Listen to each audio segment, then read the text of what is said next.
So I'm back here at the beginning of the quilt. I am getting ready to quilt the partial row that will fill in the empty spaces at the top.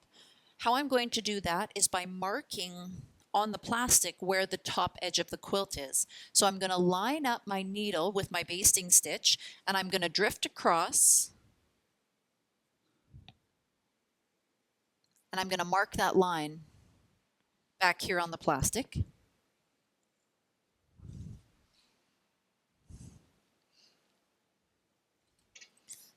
So be patient with me for a moment.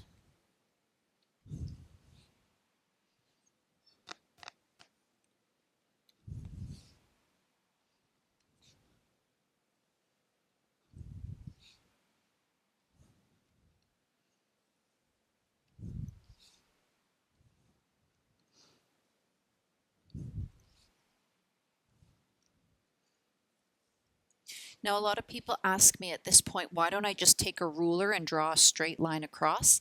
And the truth of the matter is that not all quilts are created equal or straight. So this allows me to factor in for a wonky edge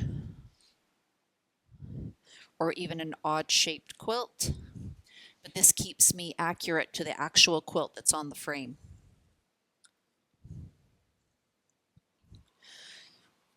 What I'm going to do now at this point is start back at the beginning.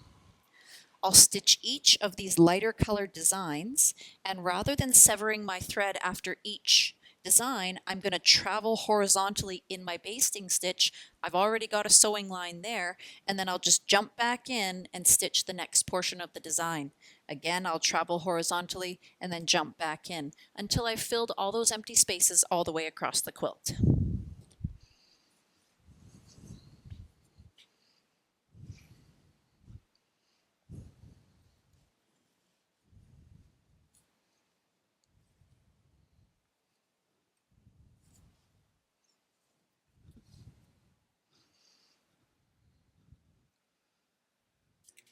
I always want to make sure I'm tying in and out in that little 1/4 inch outside the basting seam.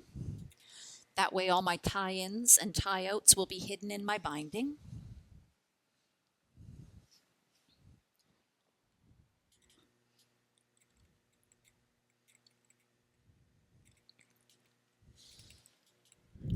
My threads are locked and secure, and now I'm ready to stitch.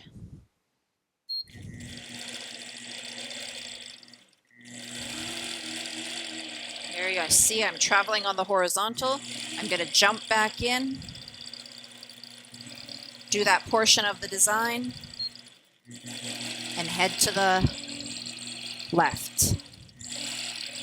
Jump back in again.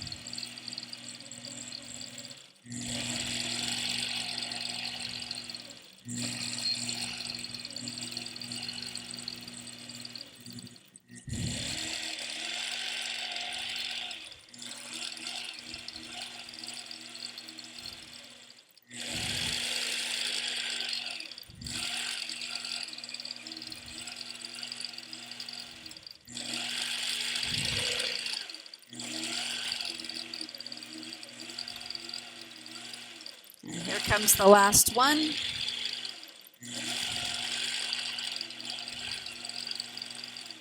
Excellent. So I'll stop the machine. And I'm not quite in my basting stitch there, so I'm going to take a couple of small stitches until I'm out in that little 1/4 inch. Then I'll do my locking stitches and tie off my thread.